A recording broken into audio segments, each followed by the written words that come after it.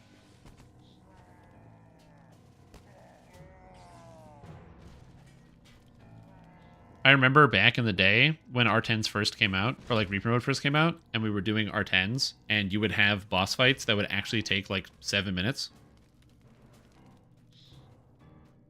That was madness. Doing like Mines Tetimar and having the boss of I can't remember the ones, the Forgotten Text or Scraps Text, the library one, whatever the name is of that quest. We have to fight the dude who summons the Bebelith, and then you fight him. And the guy has like 300,000 health for some reason. I remember chipping at that forever when it first came out. Well, again, Dragonlord to me is more of a title. That's how I'm kind of interpreting it, and how like if you read the backstory behind Dragonlord from the actual book that it came from, Dragonlord is more of a title. So like somebody is a Dragonlord. They are known as a Dragonlord, not so much a somebody who is like, you know, imbued with the power of dragons. They emulate dragons' presence on the battlefield, as an example.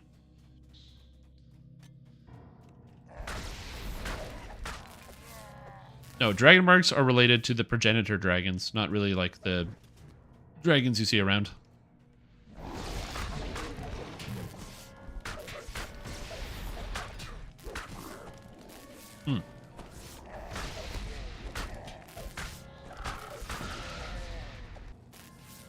Yeah.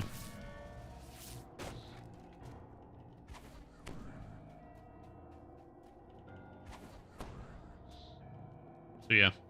Dragonlord bear meta. That's the other thing, Dragonlord in animal forms? Oh man, I'm looking forward to that too. Dragon Critzilla. I don't think you can make the Critzilla build with a Dragonlord. Mostly because the Critzilla build was a Sorcerer Artificer. There's probably a better way to do that now, anyway. I mean, I don't know what the better way to do that now would be, but yeah, probably is. Did they get the one Earth Elemental? Oh, I can go get the other one. It was an old forum build about getting all the crit in the game, and then scaling everything that said electric on it, and then blasting people with stuff. It was not a good build. It just had a good name. Not sure how it would work. Yeah, well, Red Dragon Disciple is one of those things that is cool and boring. So if you read through Red Dragon Disciple, it's basically just a bunch of passives, which is really impactful and can mean a lot for your character in, like, pen and paper.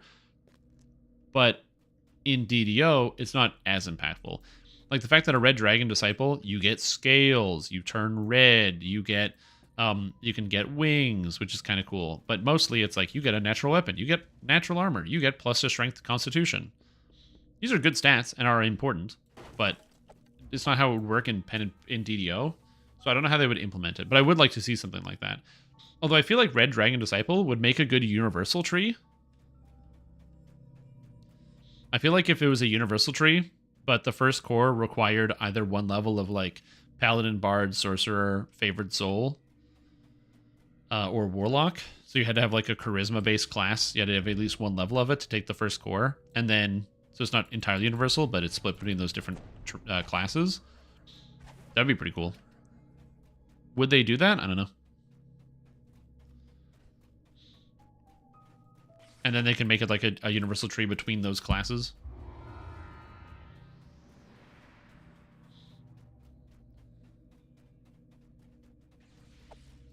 Yeah, I'm also thinking about just anything that you were doing with Frenzy Berserker before. Now you can kind of do it with Dragonlord because of the +2 multi. Like the Swashbuckler build. So I'm definitely excited about this.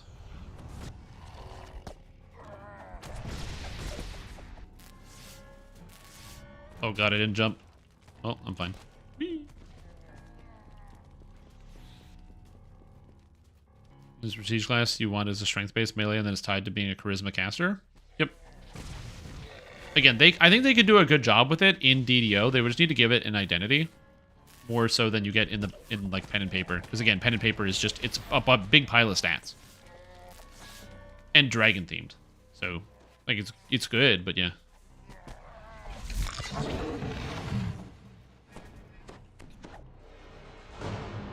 Is Blightcaster Fade Arc Illusionist that specializes in force damage viable for endgame? No.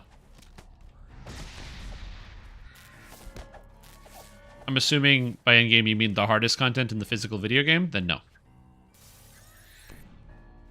If you mean, can it beat quests? Absolutely. Totally. Blightcaster can do whatever you want. Blightcaster is fantastic. One of the reasons why I used Blightcaster for previous hardcore leagues, because I could solo R4s with it, because it was great on hardcore. And you can do even better if you're less scared and have better gear than I did. But it's more issue that, like, the force damage is, like, only good in heroics. Oh, whoops. I forgot I can disable traps. Duh. I forgot that there was a thing I could do.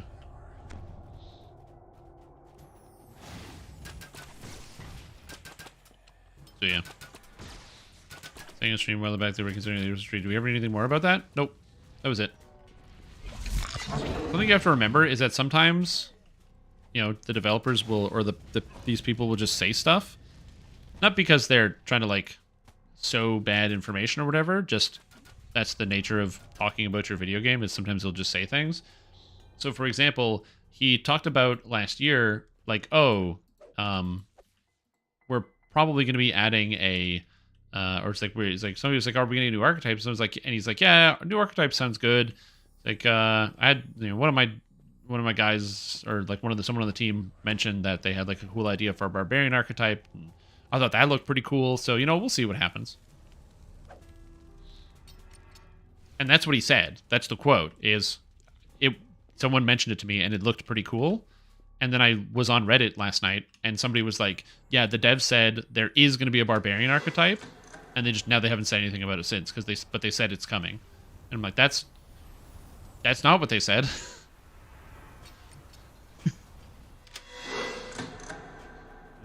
He said that was an interesting idea, and that might be coming, but he did not say that is the next plan of what we're doing. It does sound fun, and that's always the thing you got to be careful of. There's that like internet historian video about about No Man's Sky, where he talks about how like the lead designer guy, Sean Murray, would like do interviews with people and mention things that they were working on without realizing that by saying they are working on something, people are assuming that that is going to be in the game because they said they are working on it.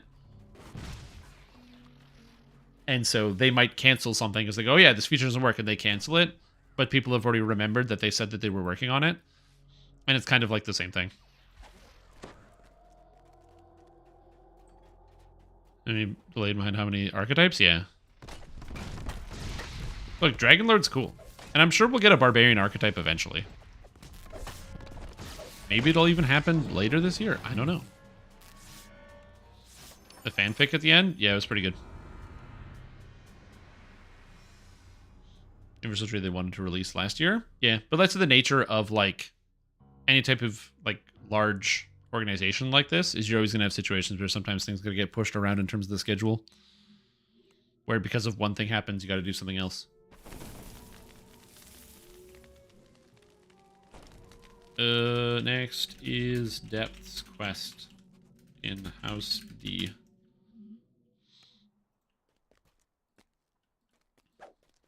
Alright, I got nothing.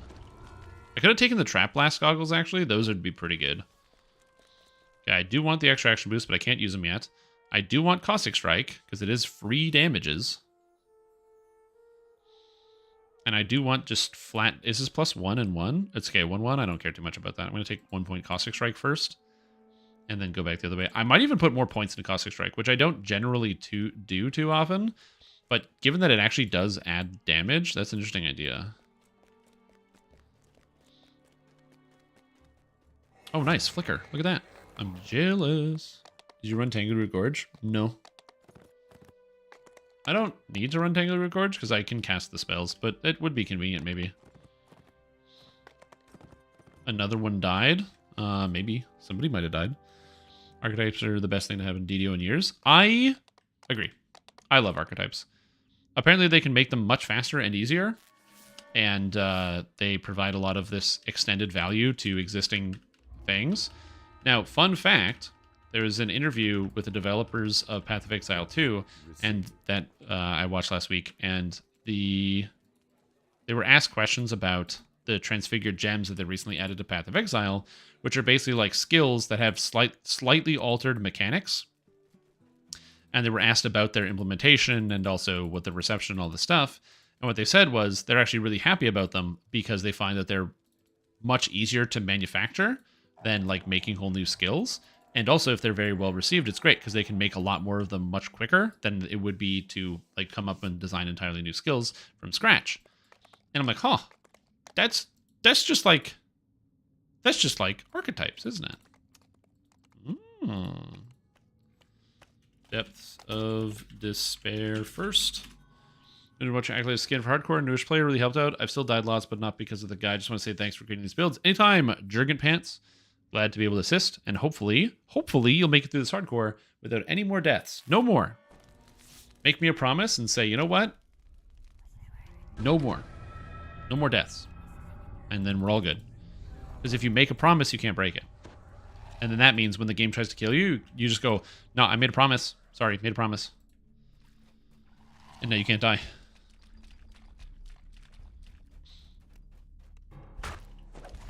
Yep, and now your character's invincible. And Thrall can only get me once, right? That's the dream.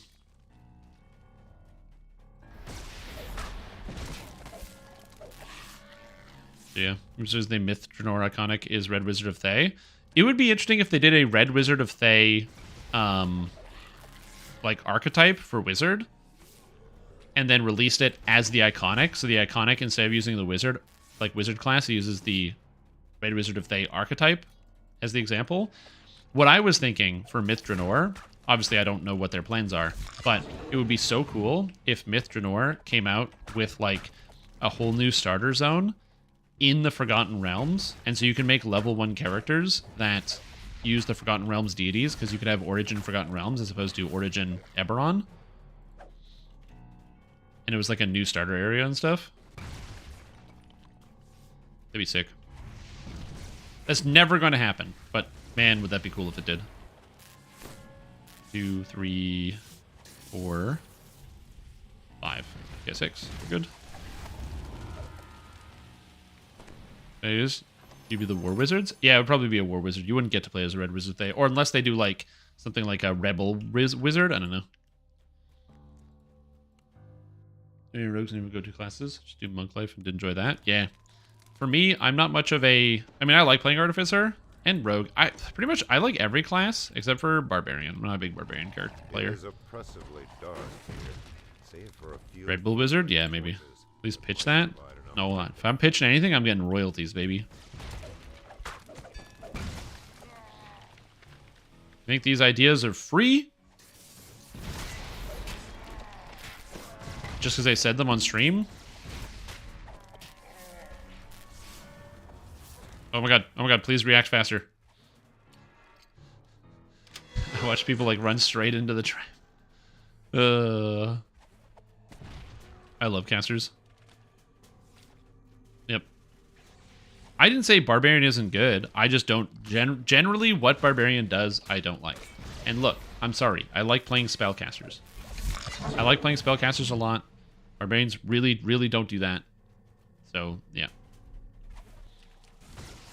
Or at least, like, characters that are, like, spellcaster adjacent. Like, you can play stupid sneak attack spellcaster rogue thing. What do we do with Barbarian? And I know everyone's going to say, yeah, but if you're Barbarian, you cast Fist. And, like, yeah, true. If you are Barbarian, you do cast Fist. That is true. It's not the same, man. Those two guys are in Alchemist Bombardier. It's pretty good. But again, there's no... I don't have an issue with that generally. I don't play it that often. It's not my cup of tea. Hey.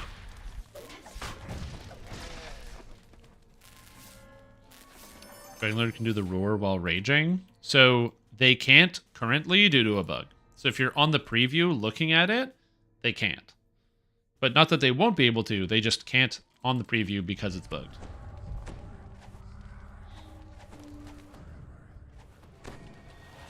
Yeah, I think that the reason they didn't make it usable while raging is because if it, or like, they didn't make Dragonlord based on rage, is because if they did, it's basically a barbarian, at which point it's a barbarian archetype, and which would probably be fine, honestly. But I guess they just didn't want to make a barbarian archetype for some reason. I don't know. Because I feel like Dragonlord would fit well as a barbarian, but... You're well, I'm trying to look forward to a new archetype, so trying to decide on 2 Khopesh or Greatsword. Tough call. I'm doing Falchion, maybe. Falchion, maybe Scimitar, or dual wield Scimitar, or single weapon fighting Scimitar. Or single weapon fighting Bastard Sword, also looking good. Dual wield Scimitar, single weapon fighting Bastard Sword, or Falchion. I think that at this point the threat on Epic Destinies may need locking. Are still people still mad about it?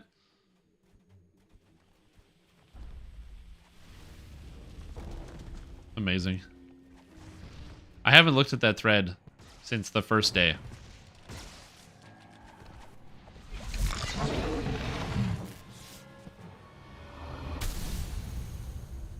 But yeah.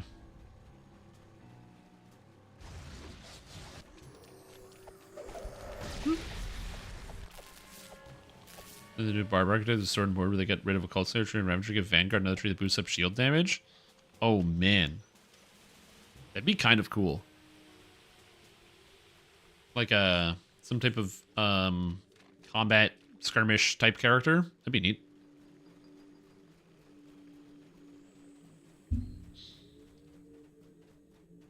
That would be interesting.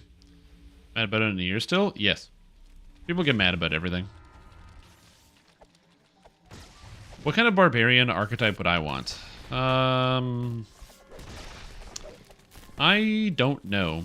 There was one of the barbarian archetypes that I thought was kind of cool in 5, which is, I think it's like Barbarian of the Storms or something, where like when you rage, you like activate like a storm in the vicinity based on your type of barbarian, whether you're like Tundra or another type of barbarian, and then it like has an effect on the whole area. That's kind of cool. I think that idea is... Why did I go this way? I never go this way. I don't know what I'm doing with my life. I don't know what happened. My brain melted. I just was talking about Barbarian and I just made the foolish mistake of going the wrong way. Why did I do that? I don't know.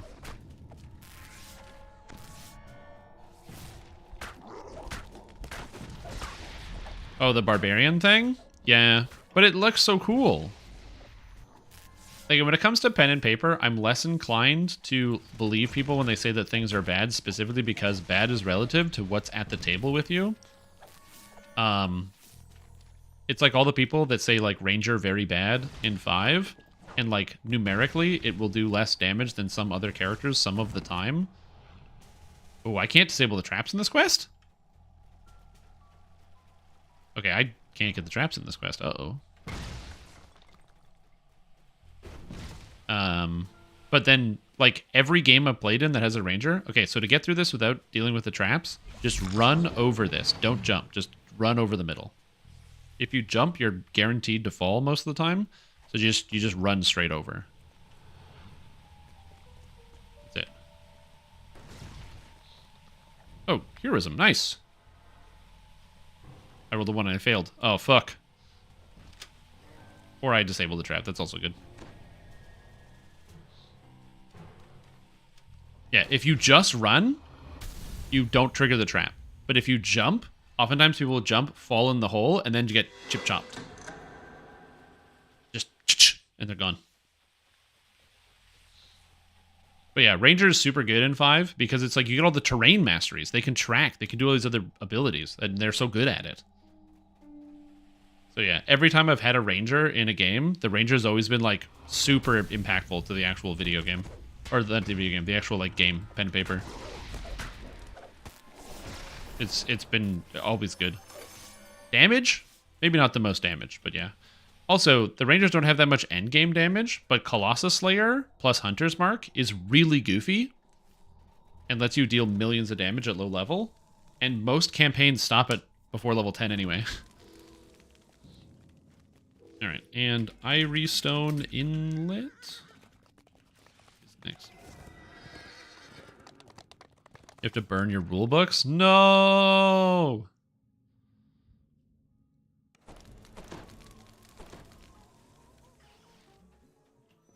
I don't know, dude. Hunter's Mark is really good. Oh! Oh! Oh! Oh! Oh my god. Oh my god. Oh, what a piece of equipment. Holy moly. I'm sweating now. That's crazy. Combat Mastery, which I need for all of my attacks. And movement speed. And sheltering.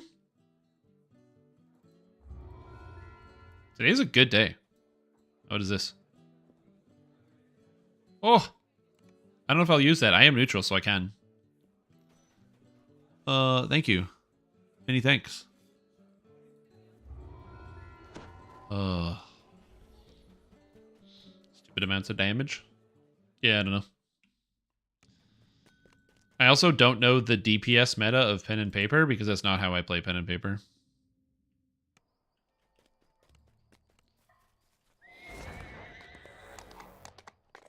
I'm more of a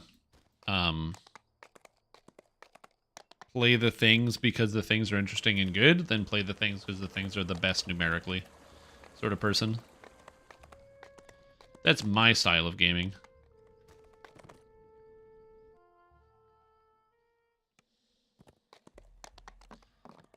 Yeah, often that's also true that when I design my fights and stuff as Dungeon Master, I'm Dungeon Master right now, I design everything around the people sitting at the table. And so if I know the players are weaker than the average campaign or average party, then I will scale it appropriately or the other way around.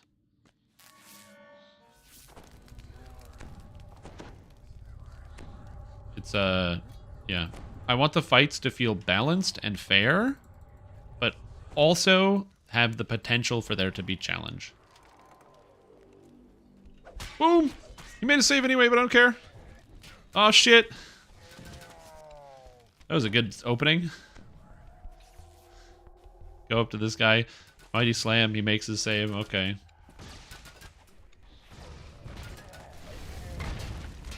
These camps appear well organized, as if the crew expects. I'm probably going to need to take the Several patrols Sunder Mastery out of here. Field Scrapper. That's pretty good. I should probably take that. as you advance.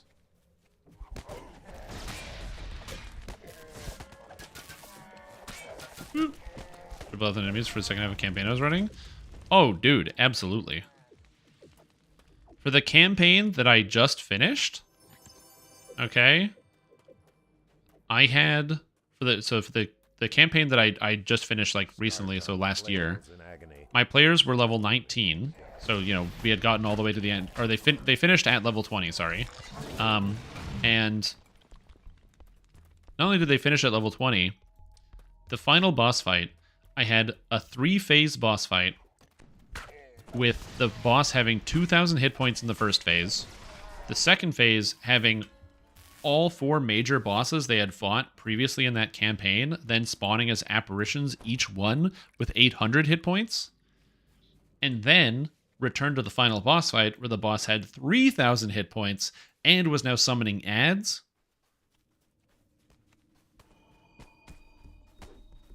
And yeah, that was they went through it fast. They went through it pretty fast. It's the when you get to like level 20, the characters get really strong. So yeah, illiterate rage. That'd be amazing.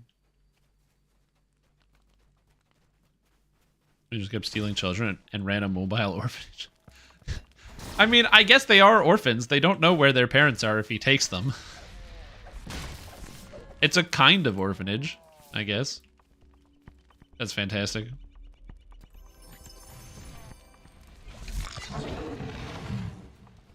But the thing that happened in my campaign as well is also when I got started, it was my first time actually running my own 5e campaign.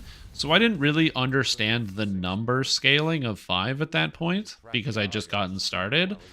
And so, like, I was like, oh, they're level 5. So I gave them like a +2 sword.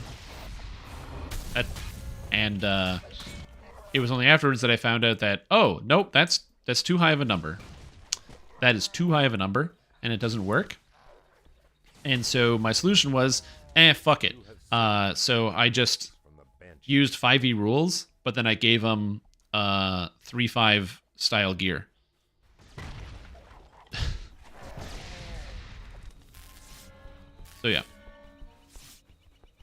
So yeah, at that point it was fine.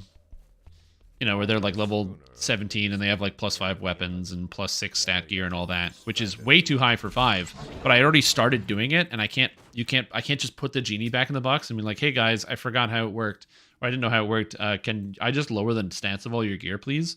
Like, I could do that, but that just felt like it wouldn't be as fun. So I was like, I'll figure it out. And so I just gave him a bunch of stuff. The draft of Yar's schooner has been transformed into a floating bomb. The Monty Hall campaign. Should I play unreasonably generous and awarding treasure, experience, and other rewards? Interesting. I'd like to think that I do give my players a fair amount of cool things. Like, if you're playing in, I don't play in a fantasy world, so imagine the world where people are trying to figure out how to, make their next meal day to day, because that's too analogous to the real world that I live in right now. So, like, yeah, you know what? You beat the bad guy, and he had a pendant. That gives +1 Constitution. How cool is that? Yar is dead. The banshees of End. I don't care too much about it. Cheers for our bonny rescuers.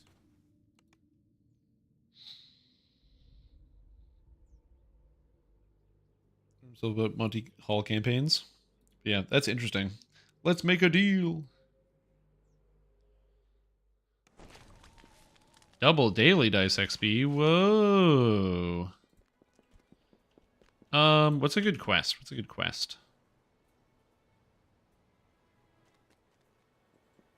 I need one more level 4.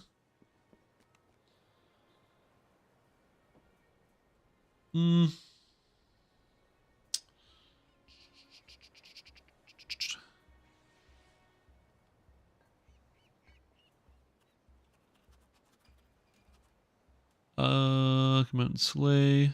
Cat Dragon? Cat Dragon! Yeah, let's do that one! Yeah! Catastrophe. I completely forget that quest is in the game. Yep. You, in fact, play in a fantasy world? Well, yeah. Player chose Ranger and was allowed to ride his pterodactyl companion? Yeah, cool. I'm definitely a big rule of cool sort of person in general. So I would much rather, if somebody comes up to me with an idea for their character where they're like, I want to do this with my character, I will do what I can to accommodate them within the bounds of what makes sense for the party and the universe that they're in. So somebody said, oh man, I want to ride a dinosaur. Well, maybe we could work that in. Depending on the context of how we're fitting things together. Are there dinosaurs? Could it work? How would that function? What are the methods we go to doing that? That's a great question. I'm experiencing that trouble right now. Not so much trouble, but that experience. I'm having that experience right now because there we go. I am playing in a pen and paper campaign that I have wrote. And in my campaign, I wrote all the character classes. So I did all of it. And so for me, it's been a very interesting experience to learn about how to make sure that the characters are in the way that people want them to be, and also feel balanced. And also, when people say, oh man, I wish my character did this, and trying to make sure I incorporate that into the design of the character. And like I wrote out the character classes ahead of time, so they already had an initial design. But when people give me feedback or things change, I make micro changes as things go on. And it's been it's been interesting so far. I've learned a lot about people's characters and how they're developing. I've also tried to get feedback from people and be like, hey, tell me about this. Do you like this? Do you not like that? And for some, it's been very easy to get that feedback, so I can make sure that the character fits within the fantasy of what they imagined their character to be when they close their eyes. But for others, it's not as easy.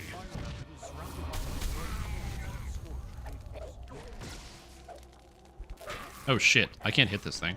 It's Fey touched. It has blur and dodge. He'll die eventually. I really wish I did more damage though. Did that for one of my first time in hardcore in a few days. It's one of my favorites now. Yeah, it's a great quest. I like this quest. It's fun. Off meta, have you had a chance to like try running like another campaign, or at least play any pen and paper or or tabletop since yesteryear? It's very hard to give meaningful feedback. Oh, absolutely.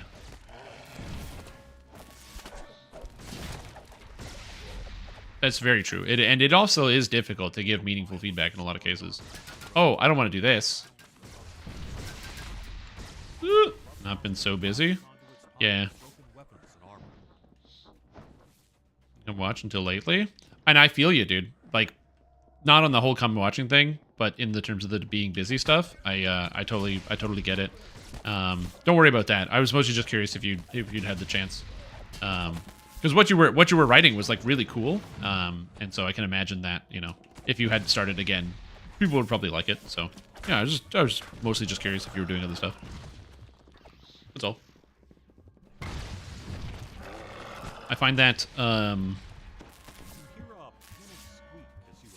cat up here. I'm getting flashbacks, but I thought the cat was up here. Yeah, writing a pen and paper campaign is a complicated deal. And yeah, I don't know if I bit off more than I could chew, but I bit off a lot. Your group fell apart? Oh, man. That sucks.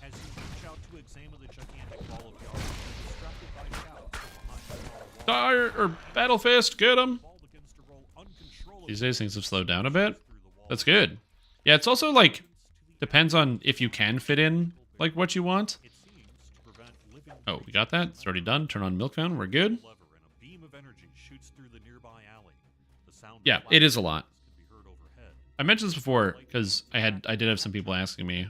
If you're curious, all the character classes and stuff that I wrote, I pinned them in the Discord under pen and paper. So if you're like, oh, you want to read it, you're more than welcome to. It's but yeah, it's been a lot of fun. I've been enjoying myself so far. I'm hopeful that it will continue to be fun into the future. They had a good time last night. They were in a town and they found a notice board that apparently there's something wrong with the water that's coming from the well, and they were asked to investigate what's going on. And so they went to investigate, you know, what's happening. So they talked to the mayor, and the mayor was like, "Hey, is this done?" I was like, did we not get credit for the quest? But what's going on? Anyway, so they got information about how much they're going to get paid for the job, and they decided to take the job to go investigate it. So they had to climb down this well and see what's going on. And it turns out that at the bottom of the well, there were troglodytes living in the space there. They had taken up home in the space, and they were just making a mess, and it was causing all the water to come out to be poisoned and making people sick. So the town could clean the water realistically and help everybody, but it was just expensive, and they wanted to get the problem solved sooner rather than later. And so, instead of killing all the troglodytes, they were like, can you guys go? And they just convinced them to, like, go somewhere else. Oh, spell pen, thank you. They were just, like, convince them, like, hey, you should go somewhere else. And the troglodytes were like, all right. They had some pretty good persuasion rolls, and they also offered them the information about the location of, like, a nice empty cavern that they could live in that they had previously gone to. That would make a better home. And so the troglodytes agreed. However, they then got tailed by one of the troglodytes, who was a juvenile who wanted to go against the grain and didn't like living in filth, and wanted to live on the surface world but doesn't know how. So they had to wash this troglodyte heavily, and now they have they're trying to find a job, or they said they would help this troglodyte find a job in town, so it can begin to live on the surface world and have its dreams come true.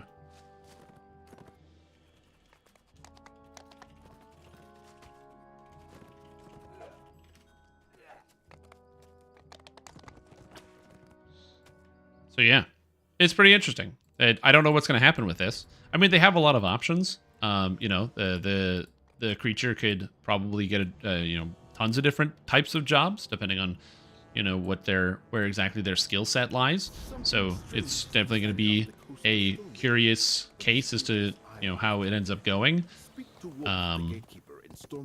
Also, they also do have the option to recruit, just have this thing follow them around if they also wanted to. They could offer it a job as being like a squire or like a, you know, basically a pack mule or something if they wanted.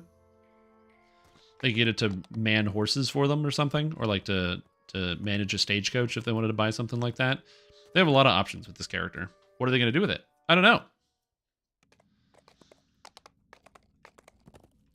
Also, they keep inquiring about the mayor's love life, and they don't know what's going on, so they're trying to figure out what's happening, because the mayor, one of the characters in their party, is psychic and can read minds, and was determined that the mayor was thinking about some woman while they were talking to him, and so they're trying to determine what is going on, and so they persuaded the mayor's assistant to go out drinking with them under the condition they would buy all the drinks, in the hopes that they could liquor him up and get him to divulge, like, who is the mayor's, like, you know, either mistress or this person that he's, like, fawning over, to try to get some blackmail and dirt on the mayor so they can get some more leverage out of him for future endeavors or needs.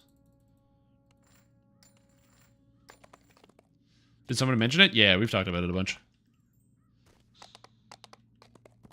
Again, it's a cool campaign, and they make their own decisions, and they do a lot of interesting stuff. I was blown away that they didn't murder the troglodytes. Absolutely shocked. I thought that was going to be the first thing that they would do. They'd be like, troglodytes? Oh, let's get them. Sneak attack. And then they didn't. They uncharacteristically said, hello. One of the party members actually decided to walk up and introduce himself to the troglodyte and be like, oh, hello. My name is, but before he could actually get the words out, he rolled a 1 against the troglodyte stench. And because he rolled a 1, I'm like, yeah, you just throw up immediately. So he's like, hi, my name is, and starts throwing up. At which point, he is continually feeling sick. So he decides to wash his face in the water, but it's the poisoned water that makes you sick. So he starts washing his face and immediately continues to throw up, and it doesn't get better from there. And so he basically spends the rest of the evening in the campaign heavily throwing up into the water. And then they get out into town, and he is continually throwing up. And he just has a bad day. There's so many items here. Intelligence, speed, seeker, deception. These are way too good to avoid using. Defender's cloak, death block, natural armor, hailing amp is good. Parrying, physical sheltering, chaos law. That's pretty good. I already have constitution. Raven sight gives wisdom and reflex. Necklace of venom. I'm just getting all the rest of the items that I can possibly use, because I have all these things. I might as well use them. Necklace of reconstruction. I don't need constitution or fortification anymore, so that's pretty good. Which means I can replace my gloves. And go with the dead ringers for mana.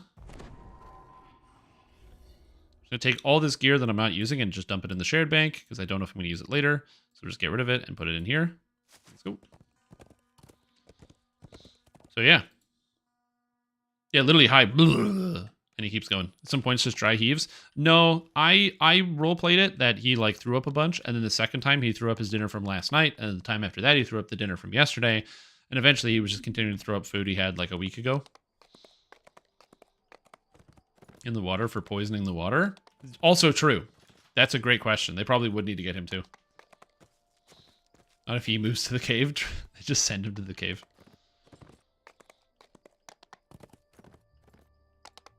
Yeah. He is a psychic halfling. So he can like read minds and manipulate stuff with his mind and other stuff and control people. who also, so yeah, he's all of that. But also he is a wisecrack and a like the definition of a charlatan, who plays fast and loose and lies to everybody about everything, and is like a bad street magician. Is great. He's a great character. He does a really good job. Also, what's up, McStorak? How you doing?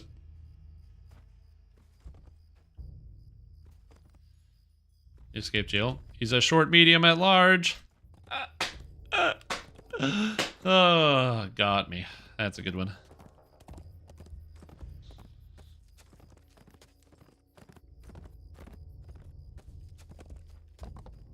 Almost there.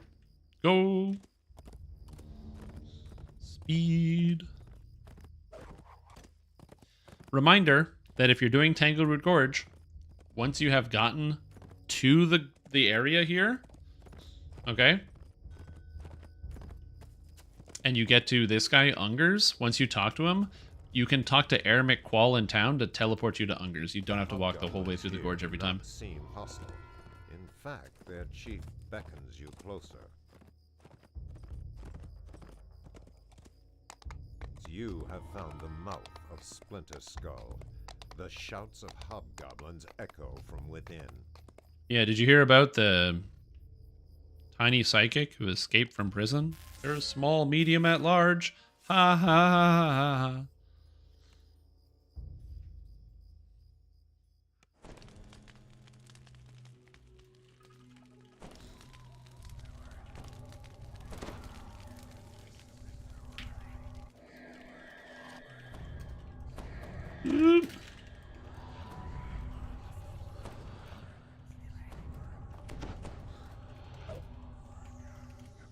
Alright, sorry, I was distracted. I had to type things into my keyboard.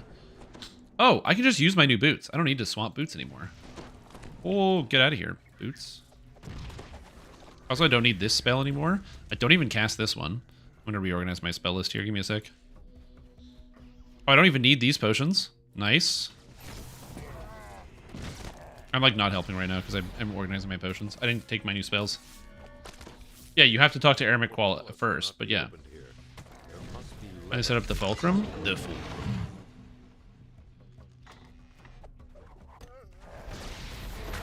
You got a mirror drop? Jesus Christ, dude. I feel like I'm the only person, or like we're the only people that I know that haven't gotten a mirror to drop this league. That's crazy.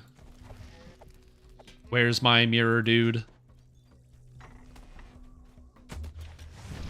We farmed out, like, what, over 1,000 divines? Just slamming that magic find. Where's my mirror? I would like a mirror to get to the other side of the economy. Also, a mirror doesn't even buy that much anymore. It's disappointing. Yeah, the fulcrum is for like the totem thing, right? Not totem thing, the explosions. So it's like chieftain explosions with the fulcrum. The hobgoblins here do not seem hostile. In fact, their chief beckons. Did I do a hold person in here? I don't know. Oh, self-ignite. You got a headhunter or mage blood? Yeah. You have found the mouth of Splinter Skull. Yeah. No, it's because this league, I don't know if you've played this league off meta, but in this Path of Exile league, it is, the quantity is insane, the item quantity, due to the league mechanic. And so myself and many other people have been, feverishly farming out tons and tons and tons and tons of gear. So we've had 2 Mage Bloods drop, 2 Mage Bloods, 2 Squires, a Moroi Urki. The Moroi Urki is a little disappointing because it's like 15 Chaos, which is like, oof. Oh, you got your Mage Blood? Nice. Look at that.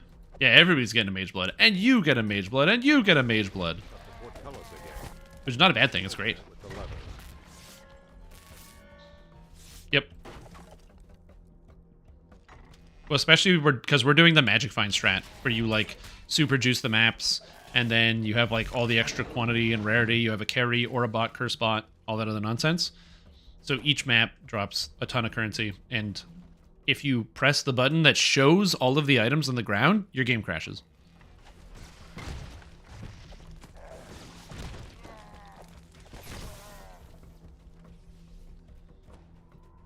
You'll have to show me that Fulcrum build later.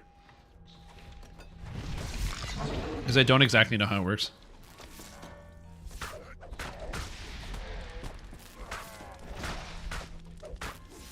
I'm gonna focus on my stuff. I want to finish killing the rest of the Uber bosses. I pressed Alt and... Yeah, because you're trying to link it in chat. Yep. You're like, oh! Oh! And so you just go to link it, and then your game crashes. The number of people that's happened to, like, yeah, it's a lot. I need an Uber boss carry? Well, you need to stop dying in the Uber bosses then. This is the war. I can do the Uber bosses for you, but you have to stay alive.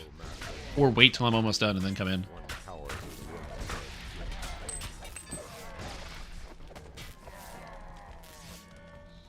All the prisoners have escaped from Splinter Skull. Because when we were doing, like, Uber Shaper, you kept getting murdered by the slams or the balls. To be fair, it's hard. It is hard, but, like, yeah. Transfer chieftain to clear entire maps? Oh, is it basically you, like, get and you kill one thing, it ignites yourself, which then causes you to proliferate the ignite off of yourself, and then that burns everything? And you get enough ignite duration that it can last a good chunk of time. You have found the mouth of Splinter Skull. The shouts of You can hobgoblins have Wasna movement and then have within. SDX automatically quit to desktop? Yeah, why not? It's challenge mode. It's extremely fast. Yeah, it makes sense. Yeah, with the quantity that they have right now in terms of monsters, that makes sense. Huge. Then you inflict that ignite enemies around you. Got it. I got it. Makes sense to me. I like Chieftain. My worry is that because that build exists, unless they change it, the next time I want to play Chieftain, it's probably going to have to be that build. Because I've always liked Chieftain. Although, you know what?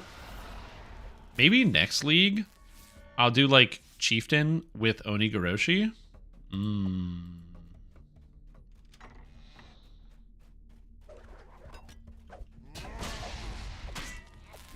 get all the fire scaling.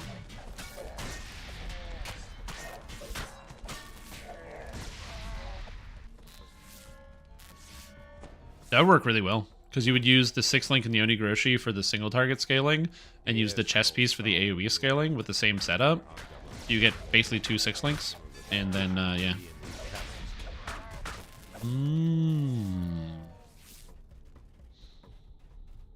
Or you just run 6-link totems. I don't know, I'll have to look into it. But I've always liked Chieftain.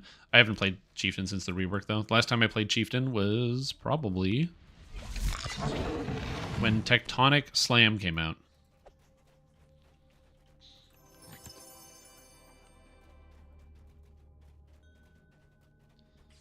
Well, the chess piece becomes an 8-link with the Tukama Warriors Herald. You go into a single target. Well, yeah, but don't you just take the Warlock, get the penance?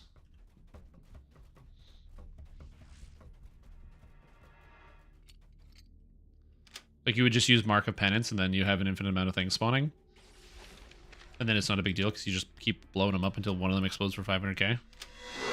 Because, like, that's one of the things I wanted to try, was cast on melee kill with the Penance, where you do all... You just go for exclusively volume.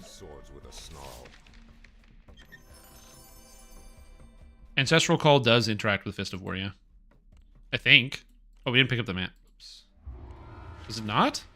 I've used both of them in the past. I'm pretty sure they do. I'm gonna Google it because I'm here.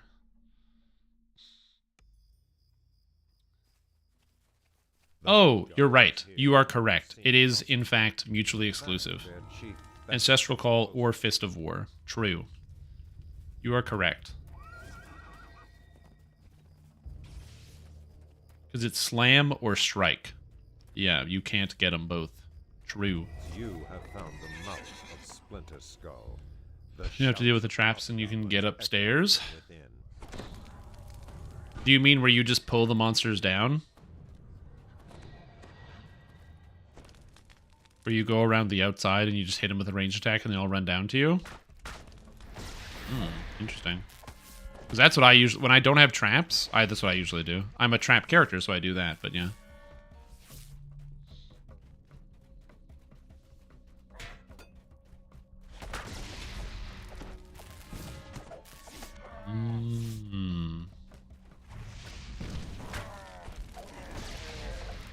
Interesting.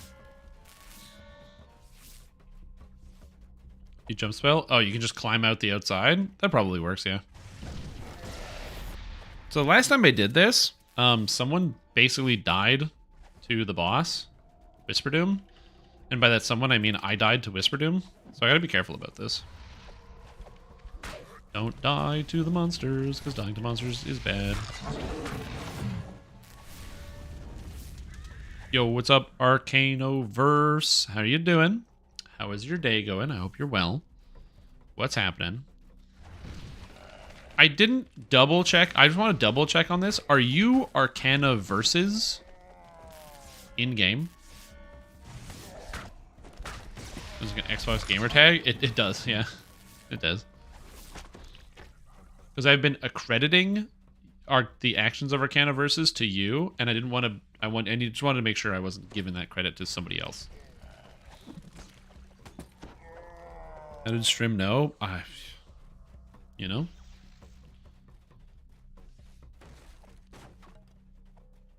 Just you've been inviting people to the guild. You beat me in terms of speed twice today. In the caves beyond. The spider in this cave is huge and terrible, yep. Surrounded by gleaming egg sacs. Ow, 13 damage. And her clutch. Get him out of here. I've tried, but it's really hard. The problem with getting good is that I'm really bad. So, that's the issue. You're like, good. Yeah, dude, I don't know. Oh, pet. The pet is working really well. Nice. Oh, fuck, the pet is gone. It doesn't notice. It doesn't notice? It doesn't notice. Good. The hobgoblins here do not rebuild be capable of selling R4s this life? I'm probably not taking this to fully geared Reaper 4 because the amount of time intensity of that on Hardcore League for farming stuff out is ginormous. You have found the mouth of Splinter so I'm not going to find out. But that's a great question. Echo from within. Like, it's going to take me a week to level this character and probably 2 weeks to get the gear for it. As is customary with acquiring gear in DDO.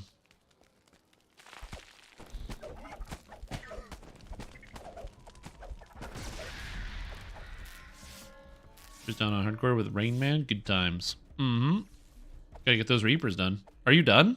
Or do you still have, like, more XP you need to get done? Into the stone here, almost invisible, is a message.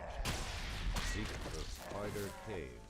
Solo R10 Fire from Margrave or delete your account? Shit, what a challenge. Okay. Alright.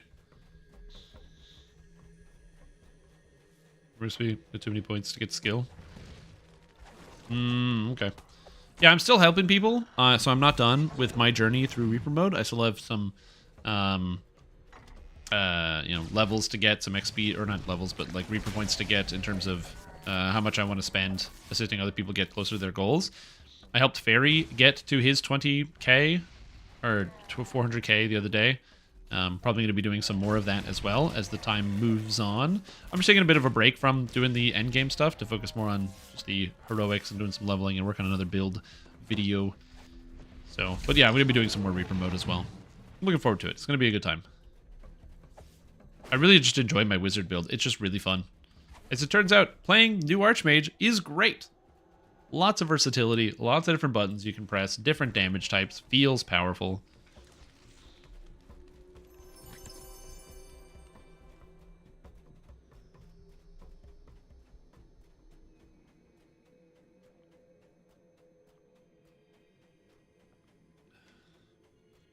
The last Fly of the plaster get Archers plopped in of there? Avengers Ooh. lies dead.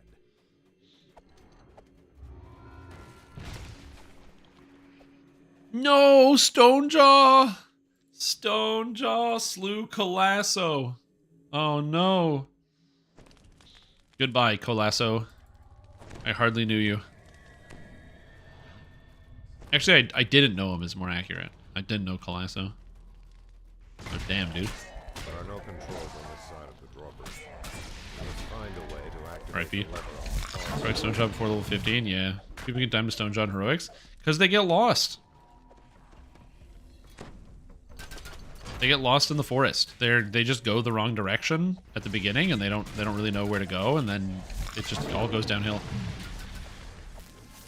Especially like you can outrun Stonejaw on a horse, but you can't outrun Stonejaw if you're plodding along at this speed. This speed is too slow. Here, glances around And so there's probably a fair number of people that walk through Isle of Dread because they don't own a mount, and then they go around in Isle of Dread, and then they get destroyed by Stonejaw because they see it, they aggro it, and then uh-oh. Oh, and Zabolt, instructions have just been posted there.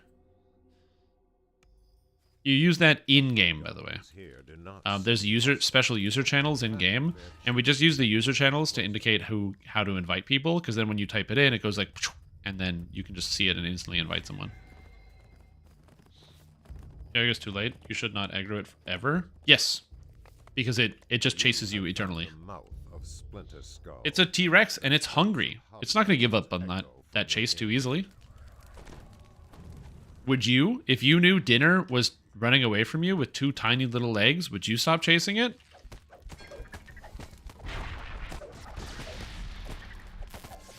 I don't get to Battle Fist stuff very often. But yeah. It's good. It's good when I get to. I just need more stance. I only have 21 on my DC.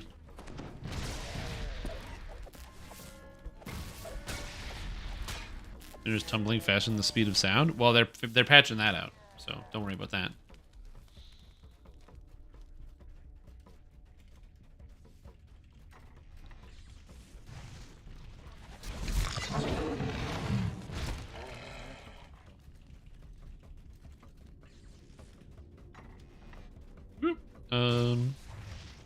The words versus to the ends of the earth.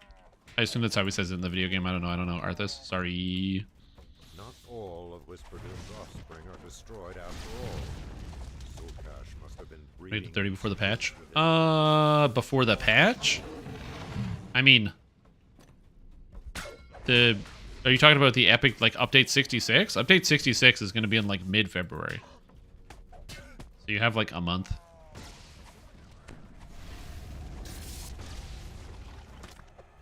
You're the lock on the. You hear Hobgoblin's voices beyond Is this wizard or artificer? I'm an artificer. ready for you. Artificer. One sec, I have a message to respond to.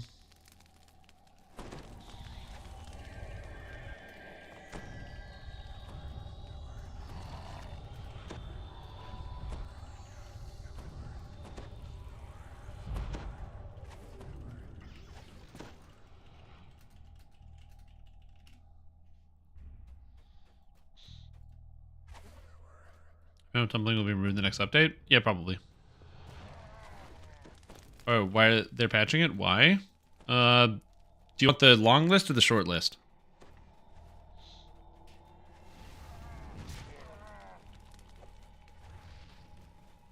Okay. It's bad for the video game.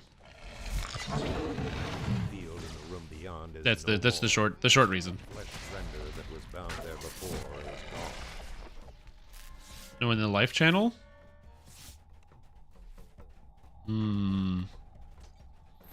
Are you sure? I am right here.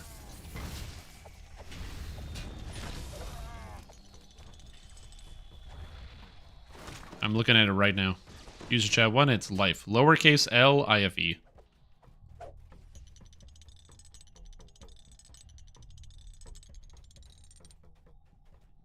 So you should see it if you did /join channel, a space, and then the word life. Radiates magic and danger. LIFE, you should. Are you on the wrong server? I'm on the hardcore server.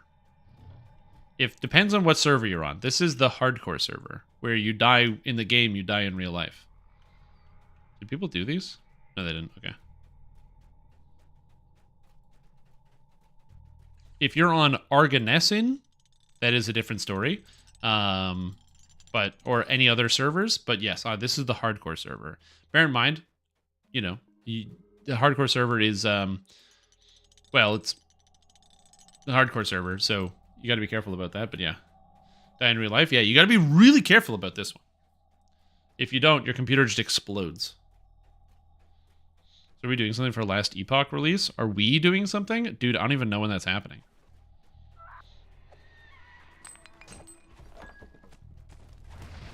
The Splinter Skull. I mean, last Epoch's not as hard on my computer as Path of Exile is, so I could probably do it. Aura of evil dwindled away. 21st of February? Bad time for me. No.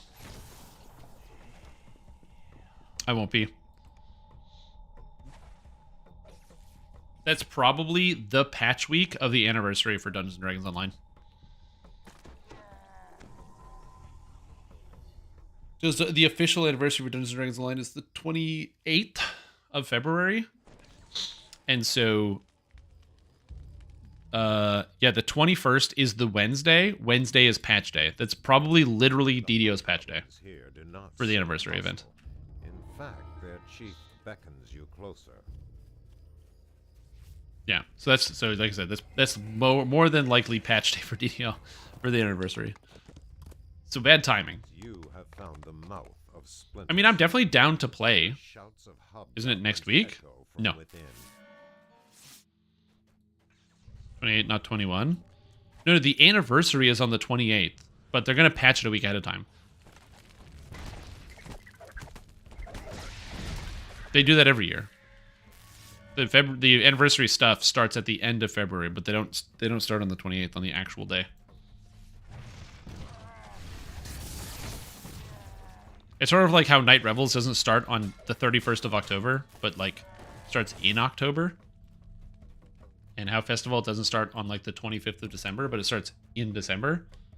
It's like the anniversary event starts in February, not at the end of February. Trust me, I have data to back this up. And by data, I mean I can look at experience back here. Warmaster Moorge collapses in a Nope, bloody that's your problem. You can't believe everything you read. Especially when it comes from somebody in some position of power. Terrible idea. Also, I haven't been tumbling on this character because I kind of forgot that it's in the game. Can I do that? Oh, I can. I can do this. I forgot this isn't even an option. We were just talking about the tumbling and I forgot. So yeah, I completely spaced. I was wondering why people were so far ahead of me. All the time. The lock on the I just forgot. That's funny. the inner stronghold. Anyway, so with other people tumbling through adventures and then leaving me behind, Must be ready. I have been spending a lot of time walking around in this quest, and this actually totally makes sense. I just forgot. I thought it was already gone.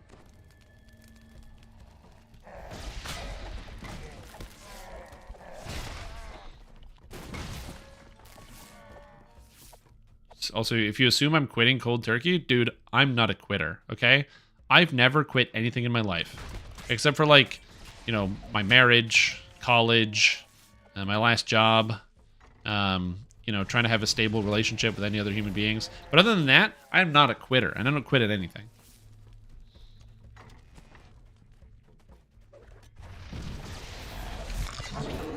I'm a succeeder. That's what I do. I succeed. God, I love having sorcerers in the party. So it's difficult because this is going to be very difficult to get a good representation as to how melee Artificer feels, because there's a sorcerer in my party killing everything. But God, it's so good. Ogre glowers. I love that. I love having a sorcerer killing everything. You have found Gnarl, Warmaster of Splinter Skull. Gnarl drops a key as he crumples to the floor. Nope. Cannon, I got you. I use them, put a cooldown rolling. It needs a lot for tank for repositioning. Yeah, but I just want like something short, you know? Not something long, something short. Oh!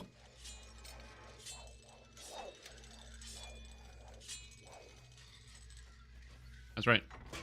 20 plus 28. On last part.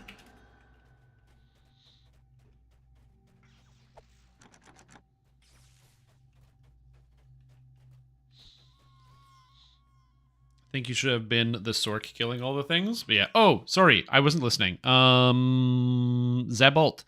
So Zabalt, here's what you're going to do. I'm going to teach you how to join a guild on Arganesson for the purposes of getting buffs. Okay? Press the O button. O opens up the social panel. Go to Who and sort by guild. Then you're going to look for the guild named Blue Light. You're going to click on somebody in there, hit Tell, and then say, hi there, can I join the guild? And within 5 seconds to a minute and a half, you get an invitation, and you have access to guild buffs to get all your stats. Also, there's a guild named Crayon Eating Apes on Hardcore.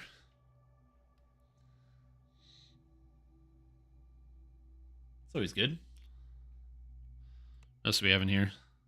Other guilds. We have Dice Dice Baby, Classic.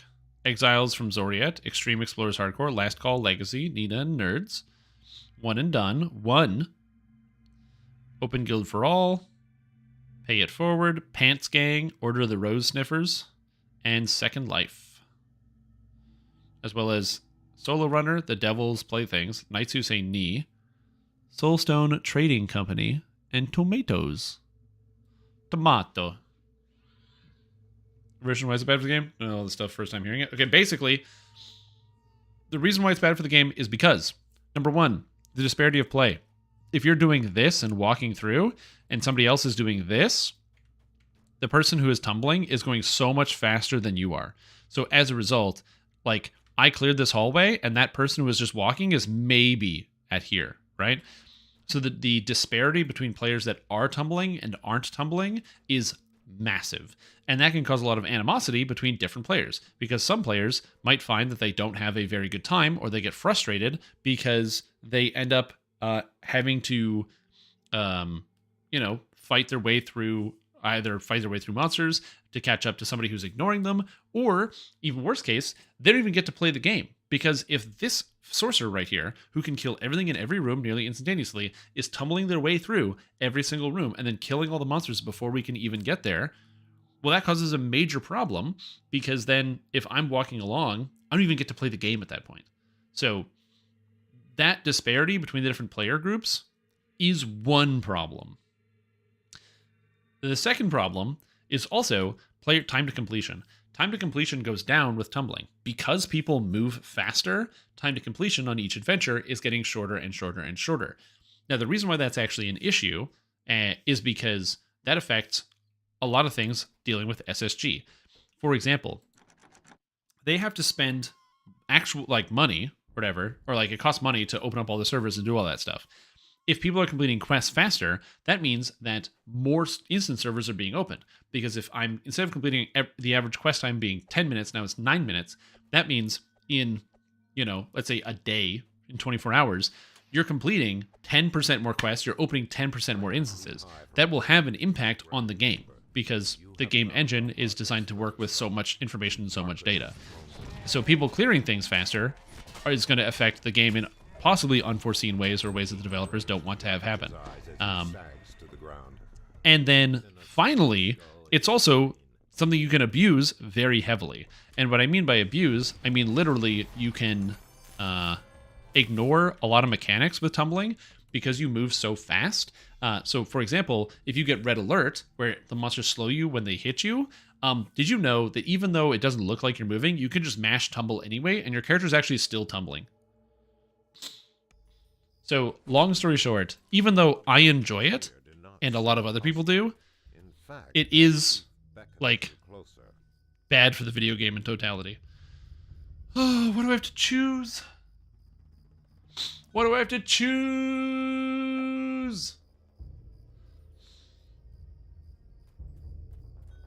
I'm so upset. I'm taking the Deathward goggles.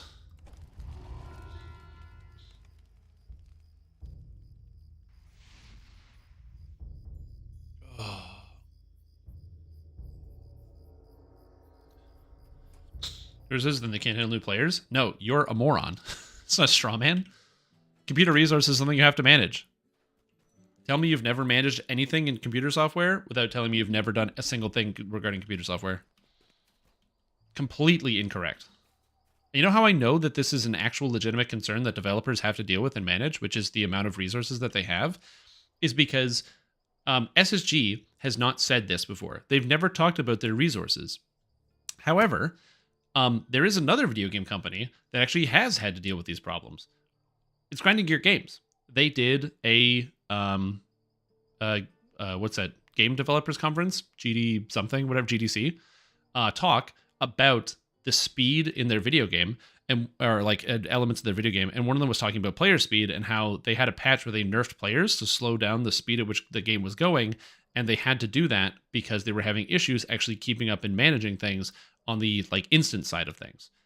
So these are like actual industry professionals talking about how the player speed has knock-on effects on the rest of the game. It's a real thing that does happen, and managing resources is a thing. I don't know why you would even think for a second that managing computing resources is like not a problem for video games. I don't know where that idea comes from. Like that's madness. Like that is an issue and something they have to manage as well. Because it's also, remember, and you might say, oh well, just to point to this thing you said about newer players, the people that are creating the most instances and doing things faster are not the newer players, because they're doing what I said. They're plodding along. They are using the movement speed options they get in the video game to like move through the game at the pace that they find comfortable, which is oftentimes kind of slow. I mean, if you look at the best movement speed option at the beginning of the game, your best one is Gyar's Boots of Dashing, which is available only if you have premium, or you have to get the other movement speed options like the Charge of Boots, like the Anger Step, and the Expeditious Boots.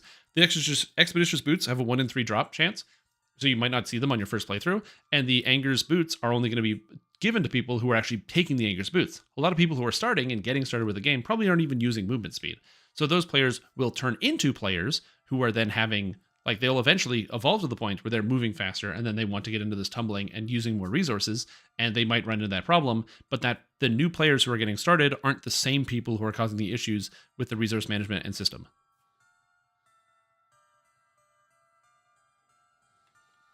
Sorry, I apologize for being a little bit over harsh.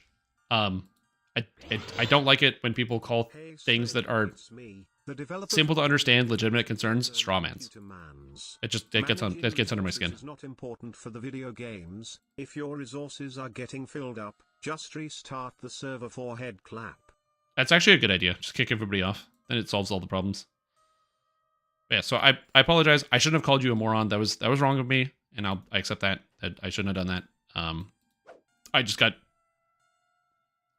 hearing something that somebody called the concept of use of resources a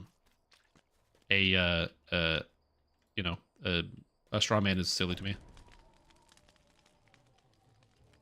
Stop listening? Okay, then get out of my stream. Go. You want to listen to me? You don't even want to listen to the response? Get out. Speaking of get out, I gotta use the bathroom. I'll be right back.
And we're back.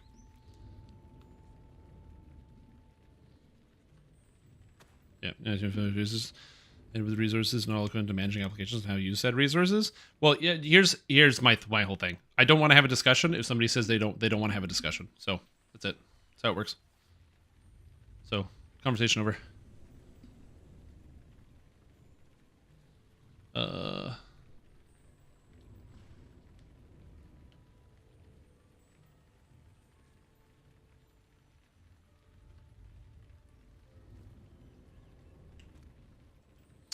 Anyway, what are we doing now? I'm gonna do something. I kind of want to do 3-Barrel Cove. I need to get rid of my scarecrows. Try to push back. They don't listen to my straw man arguments. That's funny. Yeah,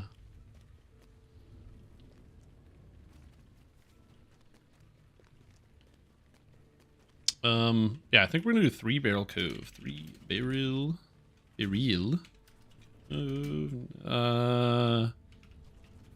General Cove next. I don't think that's a good plan. What are we doing here? This is a good stream. That's good. I'm glad. I do my best to be entertaining sometimes. Plus enhancements, physical resistance rating. And we'll do this. Yeah, long story short, SSG has a lot of reasons for why they probably want to do the tumbling thing. And I don't really have any problems with it for the most part, largely because the big thing for me, and one of the big reasons why I'm okay with the tumbling going away, is it literally just hurt my hands doing it all the time. Level 5's doing a run to 20. Yeah, not doing favor, just leveling. I also like people level slower by buying XP pots. True, it could also affect the cost of XP potions as well. Yeah. Well, it should be. We live in this world. Legacy code and a ton of tech debt. Yeah.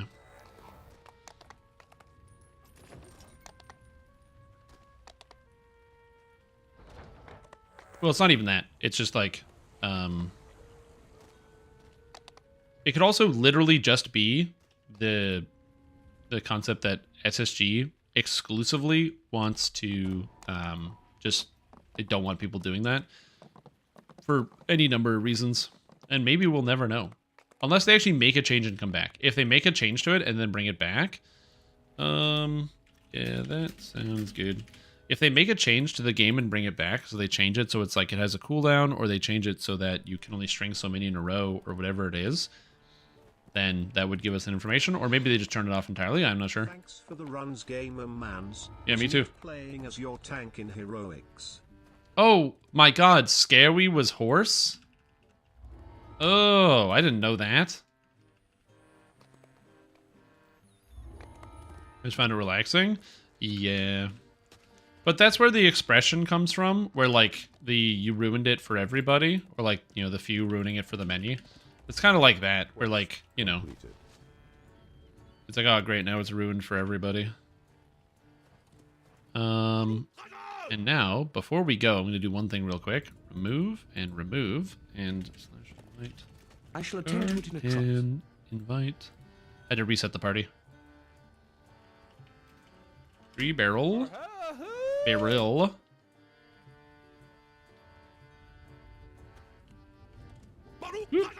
Also, Horse, thank you so much for giving out 10 Submarinos. That's crazy. Thank you so much for the support, dude. I really, really appreciate it.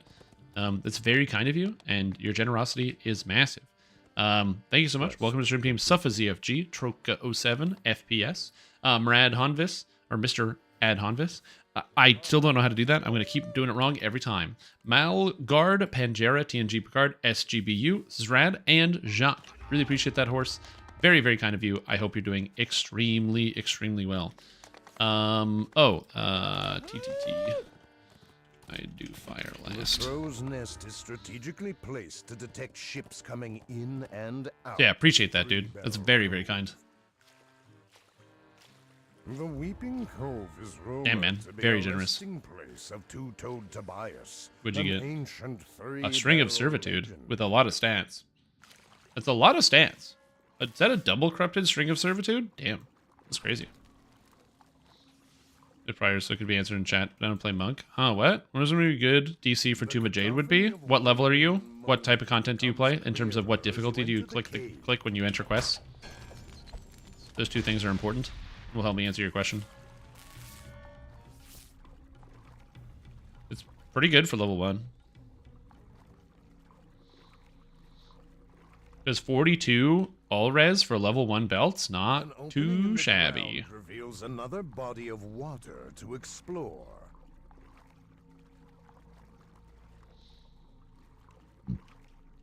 My block of text. Did you write a block of text? Oh, sorry, I didn't read it. So XP potions and other tools is a per instance thing. I feel stressed running potions and needing to fit as much content in them, at least from what I see, and they didn't have this timer chasing them. Some would slow down, maybe not. No smarty pants.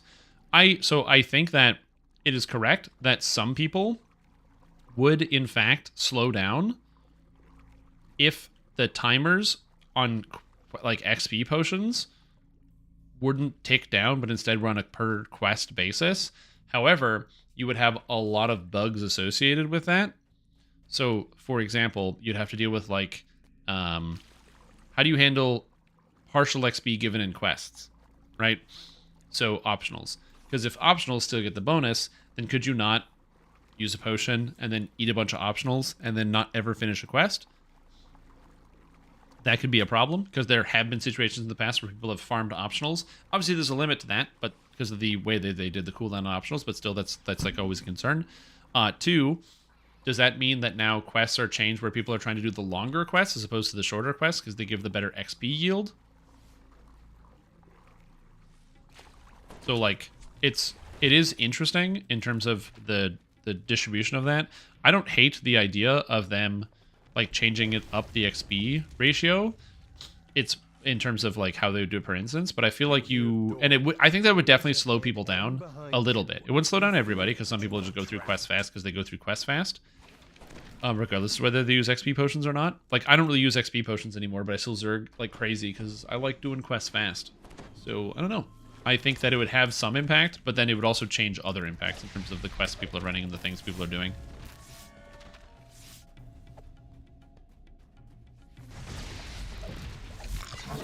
Fireball's so good.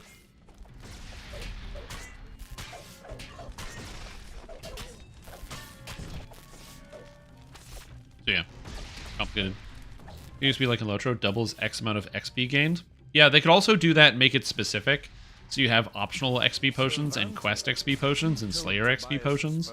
So each one is separate, so you know what you're getting. So you have per instance, for example, or the time.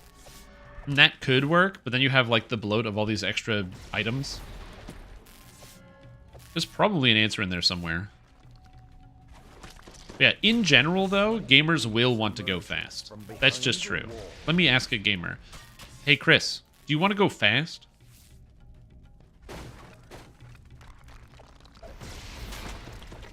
A ship's mast Potions get rises consumed like that? up Yeah. from a chasm in the cave floor. See?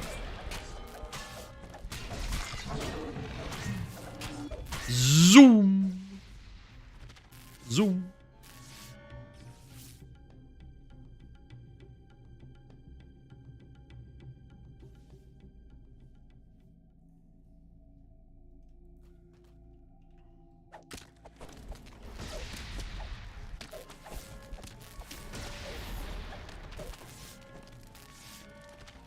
Ooh.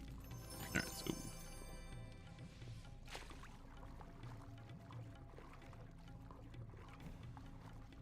oh, nothing here.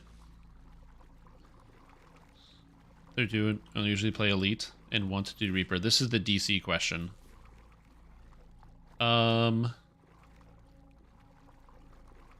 Generally, if you want to do that, I would say around 100 to 110. Yep, around 100 to 110, around there. No, it's all good. Don't worry about it. The source of the cold air is coming from this room. The fire jets melt the ice, allowing you to continue your... Do you see what Tonquin did to EA's epic moment today? No, I did not. Was I supposed to? Was I supposed to read the notes? Are you telling me I should go read on the forums? Alright, let's look at the staff tracker real quick. Let me look. Okay, I read everything today. The second valve Blah, triggers something, another something. chain reaction, which opens the door to the rest of the That's dungeon. already done. I shouldn't read while I'm trying to do stuff. Okay, hold on. Hold on. Reference the price is the same damage as the base. Creates a fun coincidence that pulling Schism Shard weapons off the curve is something that's finally got on top of my to-do list and becoming an upcoming patch. Wait, they're buffing the Schism Shard weapons? Cool. This is, in fact, that later down the week numbers portion, blah, blah, blah. Something, something, utility. It's great feedback. If you still feel like there's more to do the Equalized Strikes, that's great feedback. We'd love to hear more about what you feel is still behind the curve. Look at that. Just, I don't know how some people can read, like, if you feel there's still more to do to equalize the strikes in terms of usability and fun factor, that's great feedback. We'd love to hear more about what you feel is still behind the curve. And then people can be mean on the computer. Anyway, no, I didn't read it.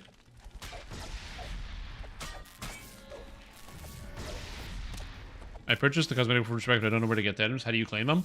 Go in the Hall of Heroes, and then there's, you know where the bank is in the Hall of Heroes? There's a ramp. Go down the ramp. There's a Dragonborn. Talk to that Dragonborn. Adorned with bullseyes.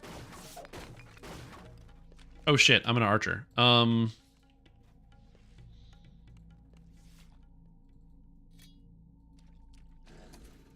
As the lever flips back, Or something. the floor opens. Yeah, monks can get way more than 100 and 110, but just if you have 110, you'll feel very comfortable. The door before you opens. So basically, the epic moment will give a bonus to turn undead. It can work on any target. Cool. That's neato. The supposed urban legend speaks to you. Single target strikes be competitive. Yeah, if they just remove that, that'd be great. The legend of Two-Toed Tobias was not Seeing if just that can an work. urban myth. If the epic moment let you turn anything in the game, that would be very cool. Well, Reapers have death wards, so it doesn't matter.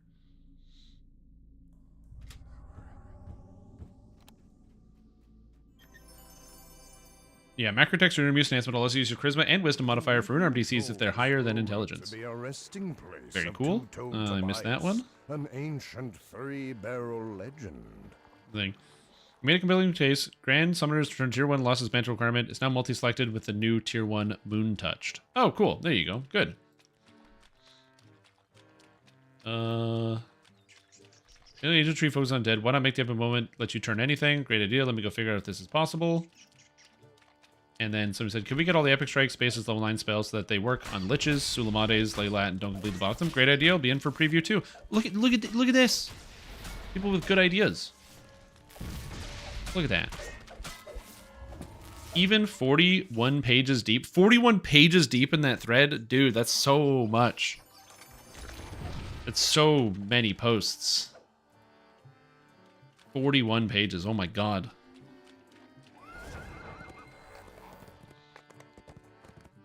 Race to say max level 20, they'll just all suck. Yeah. I don't think they're all gonna suck. They're just only worse than they would otherwise be. Yeah, you can turn it endgame. You just need all the turning gear. The Lady Luck met a hurricane, and That's very cool, honestly. luck ran out. It's like, turning is just like anything else. If you want to turn stuff, you need the turning gear. Small building. And if you have the turning gear, you can turn everything. And if you don't have the turning gear, you can't turn anything. Of the cove. But yeah, that's very cool. An epic moment where all of a sudden, for 30 seconds or whatever, you can turn anything in the game. Step you take.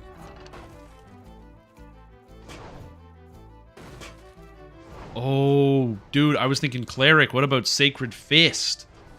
Because you get the instant kill turn on, because they get Radiant Servant as well. Oh, oof.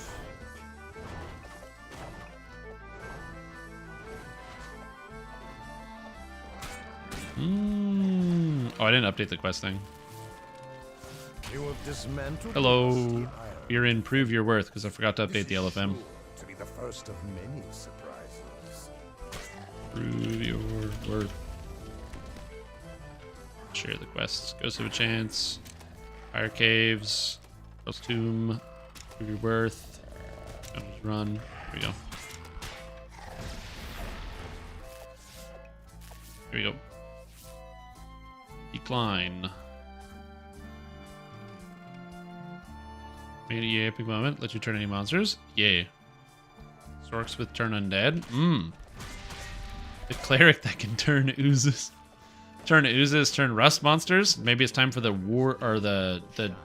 Warforged turning cleric, so you can turn all those rust monsters, destroy them. Gills, but will self-destruct CC'd for too long. It's going to be crazy. As I said, I think that there's some cool options here. We got a lot of cool ideas on the table. I like them. Oh, shit. How did I miss? I don't like that. Try again. Convert flesh to robot for healing. Oh, man. Could you imagine if they had the Warforged Flesh Crafters archetype that lets you cast repair spells on flesh beings because they manage those instead?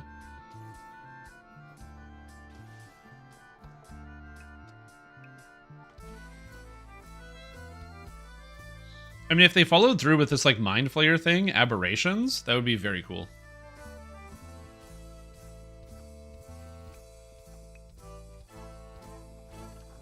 Also, I've just been standing for the past, like, 2 hours and I didn't notice. I'm gonna sit down. Sitting down feels good. I don't want to stand up anymore.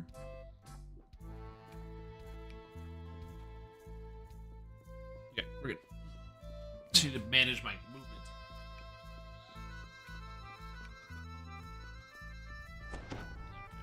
And I didn't actually... I gotta change my height. I got a new chair and I haven't changed the height since.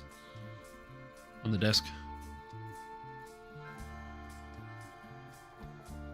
Fucking outsiders. Isn't there a thing that lets them... Isn't it like you can turn outsiders if you pick like Law Domain or Chaos Domain or something?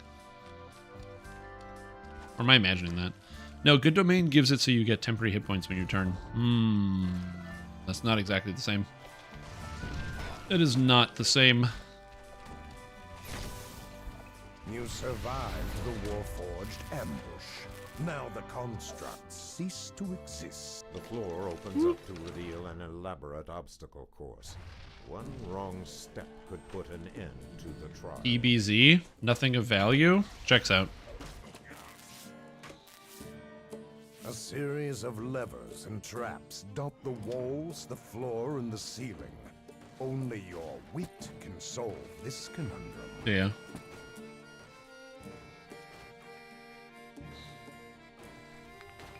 Yeah, those are the type of people you have to deal with on a daily basis. That they have to deal with on a daily basis. Pulling this lever fires. The other I just like... return to their initial It's one of the consequences, I think, of evolved online behavior, is that you get, like, higher and higher levels of, like, cynicism that's able to easily breed and then spread into other places. Where, like, I feel like some of the people that are posting on the forums are likely posting as if they are talking to their friends on, like, Discord behind closed doors, but they're just doing it on the forums. It's like the secondary level of, like, you know, having, like, a private conversation where there are things you would say about somebody behind their back, but not to their face. But it's, like, evolved, so it's the internet version of that. Rackham's Inferno will take precision and cunning to overcome. So, yeah. You have weathered Rackham's Inferno. A few burns and sweat coat your skin. So, yeah. It is a interesting problem. Also, I don't have my second life, so the fact that I almost ate it to that damage thing was really screwy. Is there a box up here? Where? It's over here? Oh, I never disable this trap because there's more than enough traps for XP. But I definitely didn't even know about this one. Straight up, I had no idea. Thanks. Learned something new. Oh my god. Is that somebody going to be clamoring for a hardcore finish before the end of the year? Yeah, that trap gets you every time. I have been, since I started playing this character, just listening to the music from the Mega Man franchise, so... because I feel like it fits better. Penzance, first mate of the ill fate. Mm-hmm. Motions for you to come over and speak with him. As the Warforged are dying. Burn them. Burn the Warforged. 30XX? It's both. I'm listening to both at the same time. I made a playlist that has all the tracks from both. That way I don't have to choose. It fits very, very well.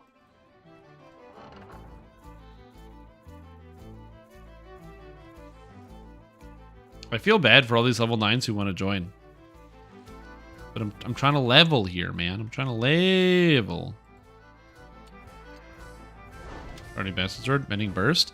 I kind of do want to try out like Mending Burst and Macrotech and see how it feels. Because you can get the stun on Mending Burst, which seems kind of cool. And now we have Ghost of a Chance. A small building stands curiously. I think that could be low interesting. in the center But yeah, of we'll the see. cove. Oh, say 3? Should be 5s. Bags with trap parts so that you can turn off trap parts in your collection? Oh yeah, probably.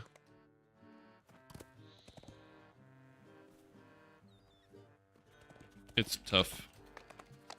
Without the fall. Mending Burst is one of the epic strikes from Macrotech. In a 6-second cooldown, it's the same area as like Energy Burst from Draconic Incarnation, but instead of damaging enemies, it heals. However, you can get an upgrade for Mending Burst so that it also stuns nearby targets. So it becomes a 6-second AoE stun that heals all your allies that are repairable. It's a repair. Current. Moonlight shines down from an opening above. Tactics very much? Well, good, because it's an evocation spell. It has nothing to do with tactics. If it took your Sunder, that would be amazing.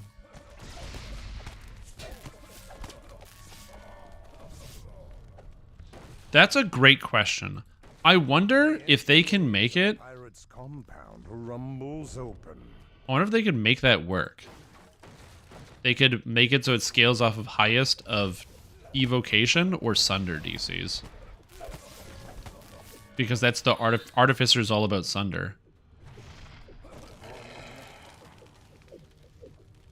That's a great question. I should ask that. Suddenly the clanking of Puzzle. wood and metal. What about Dragon Wings for a Reaper reward? For a 10-year reward? I mean, that would be cool. I don't expect that to be the case, but that would be very cool. They did mention, you know, they keep teasing when people go like, oh, do you guys want more Reaper colors? What colors do you want?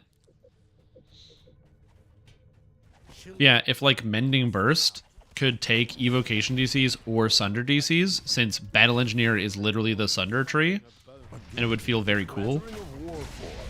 One spring. That is a great idea. So yeah, you should put it in that thread. You want rainbow? I would also want rainbow. If it could like go between all of the colors, sort of like how the keyboard on my desk does, where it just goes like shoo, and it like waves its way through all of them. But if the wings could do that too, ooh. So you give me blue wings? You just got to the points? Nice, dude. Farrier calls out to you. Do not. Congratulations, by the way. One wrong move could kill me. Please speak with me first. Whoops, wrong button.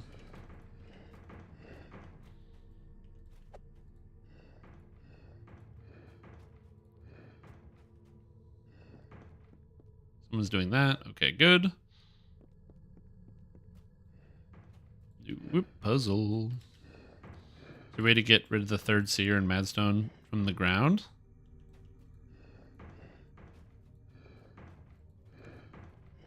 Is there a way to get to third seer and Madstone from the... Oh, like if you fall into the lava pit? No, you gotta go all the way around.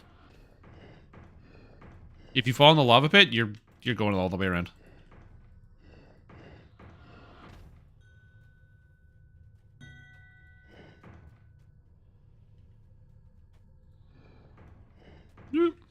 Welcome. We're just finishing Ghost of a Chance, going for Fire Caves next. You have freed Farrier Go War. level 9 and reduce the bravery XP by 100% for the group.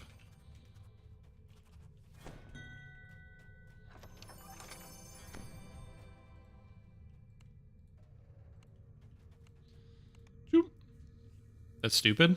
I mean, it is kind of stupid, but also it's been that way since ye olden days. So if you're soloing it, that would be very annoying because you'd have to basically run through the whole quest.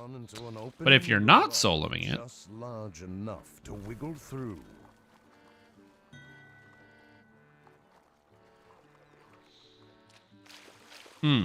well, you know what? I've often heard that sometimes these long walks, or people tell me that going for long walks outside is good because it can help you clear your mind. You can clear your head, you can get some time to think about stuff and really get that separation. Plus, physical exercise is good for the body. And so it can be good to both get outside to get the exercise and also, as I said, get that mental clarity. So just think of the walk you're taking around the Madstone crater in a similar facet to taking a nice, calming walk outside in your local neighborhood. Just think about it like that. It's not like that because you're not actually walking, so you don't actually get any real exercise. But if you think about it like that, you should be good.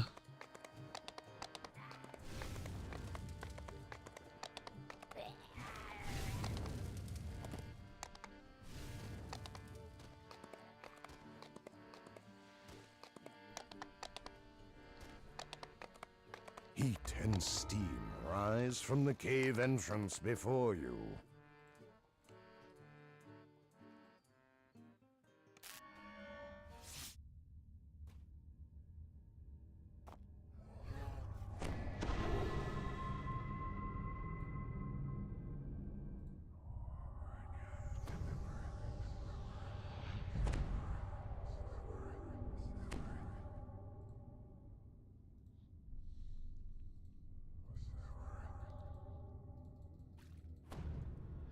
Alright, what are we doing? Sorry, I was distracted.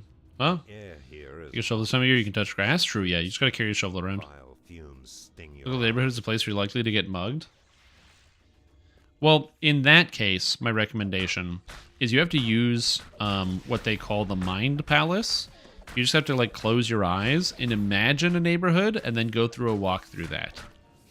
And then just like move your legs. You know, just kind of shuffle your legs back and forth.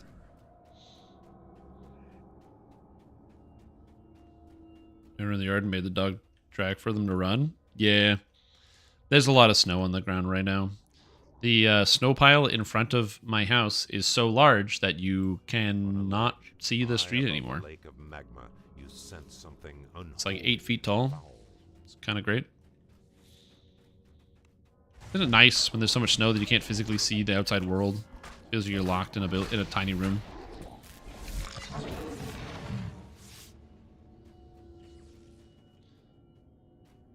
altar of the dragon. Hey man, I'm pretty sure if he went on a website, they would tell him about all the hot singles in his area. So I think he might be in a fine neighborhood with regards to that. Yeah, that is also a complicated notion. You know, getting outside, getting exercise, obviously good for you. Not always the easiest thing to do all the time, depending on the specific place that you live. So yeah. For Madstone Crater, yeah, absolutely. Honestly, if I still own snow pants, I would probably go build a snow fort.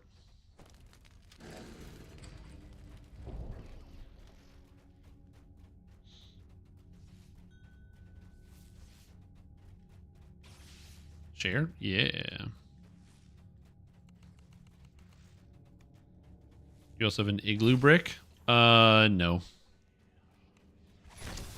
No, that's just... I leave that up to the construction people, so when they build the house... So I keep saying house, because I'm just talking to a bunch of Americans, but yeah, it's just all igloo up here. So yeah.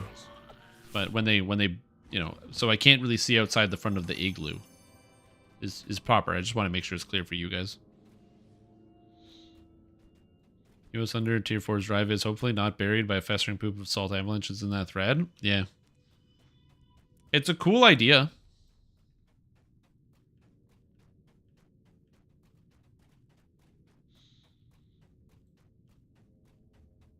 Let's see.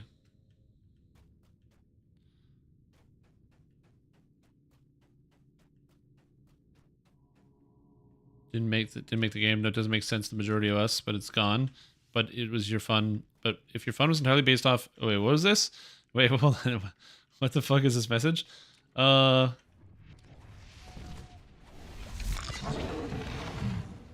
this is... At least this perspective calms down my impulse to shout.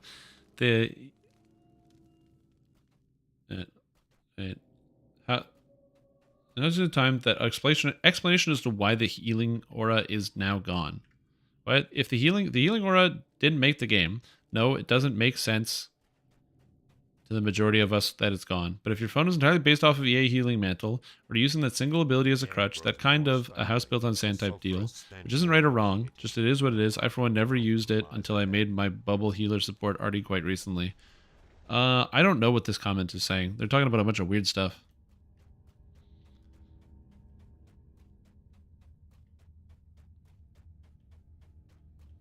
Made the most beautiful thread. That's a pretty long thread, dude. Oh my god. I don't have time to read all that. Holy shit. Do you make audiobooks? So I can listen to it on the go? Eldritch language. I don't got time. You know how many words that is? Yeah, dude. I'm not... If I start reading on stream, people are gonna bully me. They'll be like, hey, this guy's reading on camera. Get him! I'm gonna get shoved into a locker. Took me 3 hours to write it. Fine. I will read 3 lines. Please make improved Aegis give 10 PRR and double the rune arm. Right now, nobody tanks with the rune arm because shield mastery feats got a lot more PRR than this. I mean, I did use it on hardcore and it was quite good, but I mean, if they gave it more PRR, I wouldn't hate it. Okay, next we're gonna go with Shadow Dancer. Remove the save for half damage on Shadowlance. Why? No, disagree. I have no problem with things having saving throws. Go away. And my last one. Allow Primal Ally to follow you and have infinite HP, basically just extra DPS and not a useless summon. True. True. It should have infinite HP and generate 0 threat. That would be ideal. So you summon it, it does stuff for 15 seconds, then it disappears. Right now it's just useless. It dies instantly. I actually forgot that that was an ability in the game. Alright, Fire Caves 2. I legitimately, completely forgot that that was an ability in the game. So true. Good call. Where before the caves were merely hot, now they are sweltering. Doesn't say it has save for half damage, but it does. I want the save removed. Well, yeah, but I don't mind it having a save for half. Like, that's not a big... Like, spells having saving throws is not a big deal. It's already going to be a lot better than it hits multiple targets as well.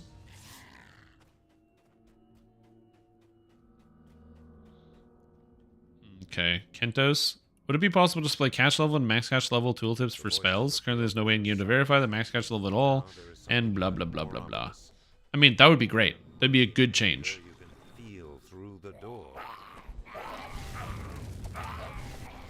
Holy moly, I'm taking damage.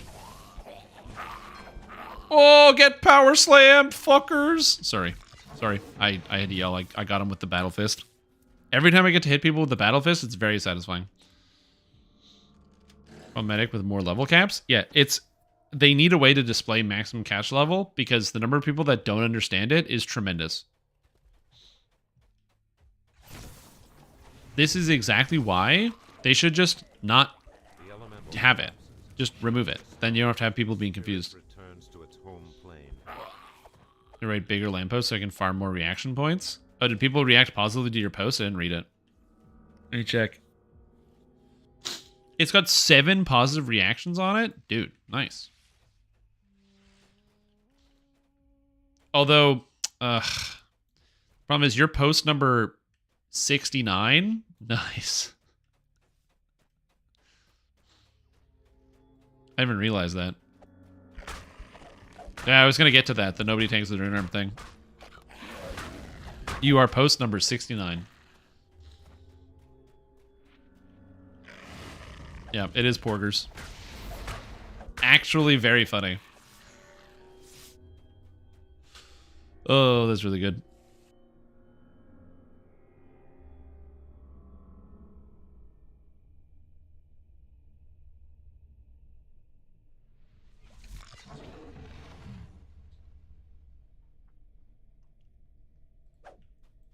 Broken in half. Wait, what's that fire elemental with the steel chair? Oh shit. I should watch more wrestling. Yeah, just gonna be again, totally transparent. I am very grateful that you guys who watch my content have taken the time to post feedback to the developers that's good feedback and isn't really rude. So thank you. I feel good. I feel good about that. I feel so good. I'm going to do the only thing I can do as a content creator, which is to take credit for your hard work and say that I am happy that I was able to enable all of you to make those posts, and you couldn't have done it without me. So thank you for giving me that ego boost I needed. Thank you. Appreciate it. Thank you. But no, seriously, it is really nice. There's a reason why I call the forums a cesspool, and it's really obvious when you take like 2 seconds to start reading it. So I am very grateful that you guys make posts and stuff and talk about the game in an excited fashion and talk about the things that you want, and also aren't jerks about it on the computer. Remember inspiring Chris to make such a good post of your ideas? Look at that. Look at that teamwork. We did it. We did it all. Yeah. With Chris getting 1/3 of the credit for that post. We did it together. I like it. I actually would argue the post is just seeing it. The thinking is the hard part. And inspiring is the most part. So I would actually say like 50, 40, 10, probably. I think that fits for everyone here in this case. But yeah.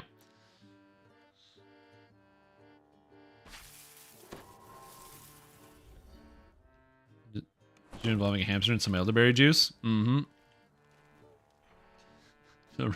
Time wasted.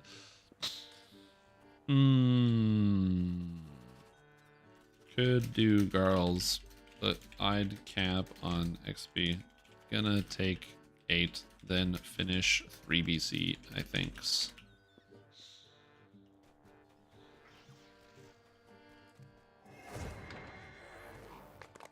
Oh, baby, and now I get shattered defenses? I can actually sunder targets with a good animation? These feel good and bad at the same time? Oh, which post was that? Was that the last post at the end? Oh my God, there's so many posts. Dude, there's so many posts in this thread. It keeps going. It gets faster and faster.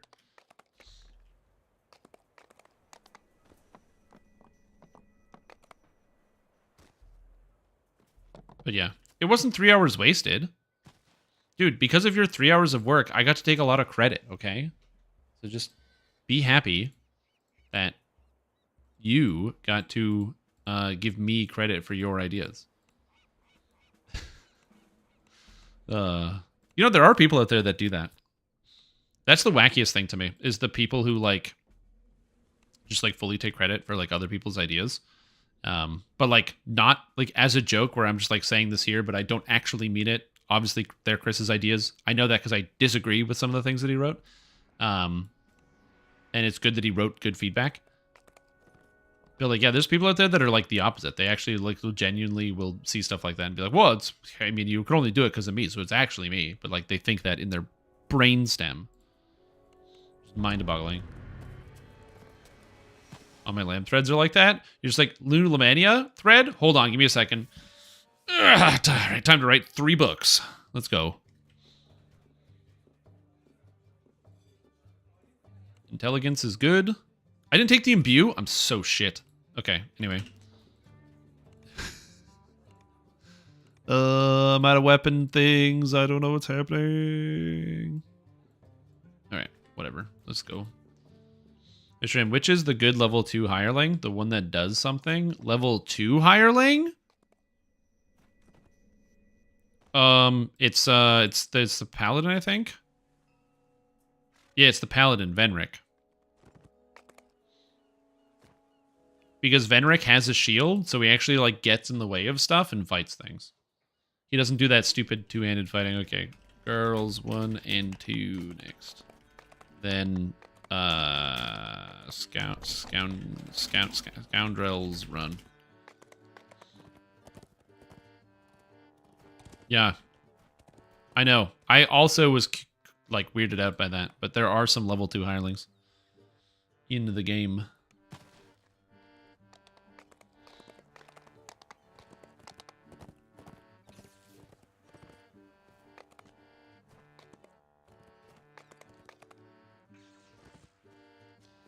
Okay.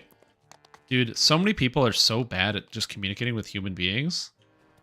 It's the same reason why I banned that other guy like 2 weeks ago for just spending 3 years asking me leading questions. Which, to be fair, they got 3 years of asking me leading questions before I banned them. Because I'm very forgiving like that. But, and patient. But yeah, when you ask people leading questions, they don't want to answer you.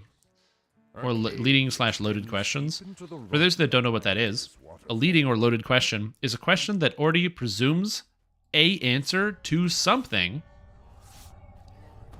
in the question itself.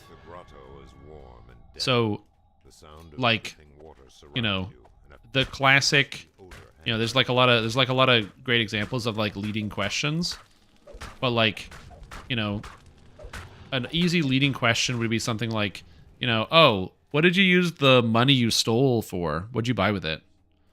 The question assumes that you already did something, or that you've already stolen something.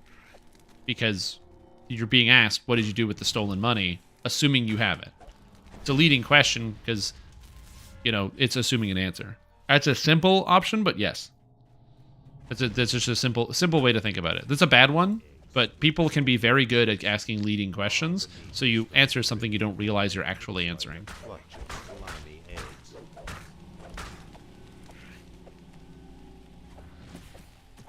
So again, there's a lot of difficult things there. Not so you wouldn't want to club seals is more of like a it's not really a loaded question. It's more just like kind of confusing. It's a double negative.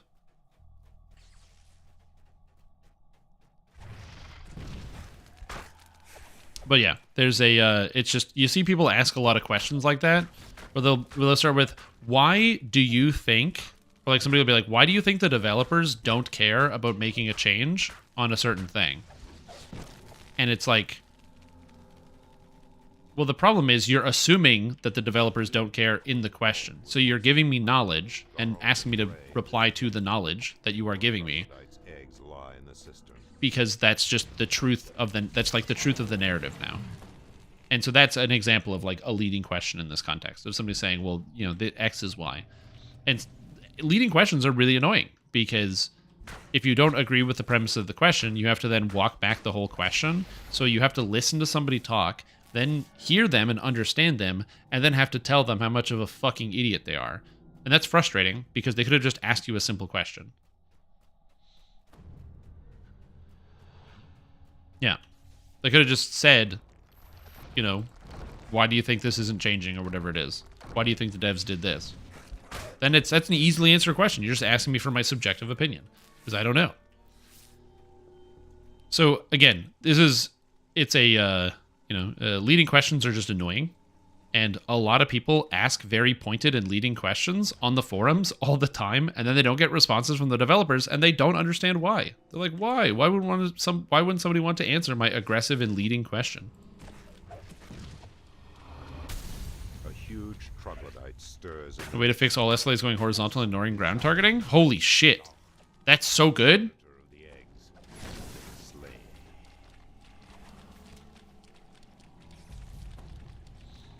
Oh my god, that'd be amazing.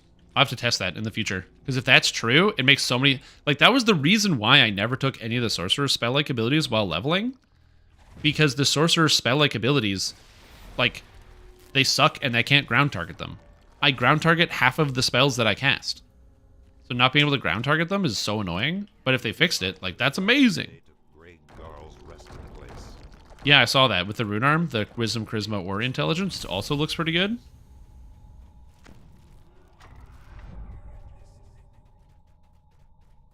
Here, in this sea-flooded cave, are the last of the troglodyte's eggs.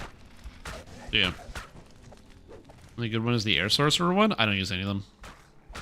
Turn the volume of repeaters yet.